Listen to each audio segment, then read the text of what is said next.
高サイクルのマーキュリーメーカーのエンジン、アメリカと。でバッテリーはもう車とかと一緒、12ボルトで、これがビルジポンプ、エンジンルームの下にそうすると外に出る。でこの横にあるのはブロアモーターって言って、さっきベンチレーターが風流して換気するって言った。でもこのブロアモーターはもう換気なの。じゃあいつね、死ぬ時は換気するの使うガスからエンジンを始動する前にかけるやつ。エンジン始動前に溜まっとるガスがあって放電していったやつバーンって可能性。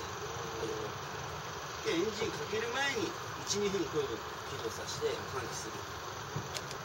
でガスは重いけんホースの下の方に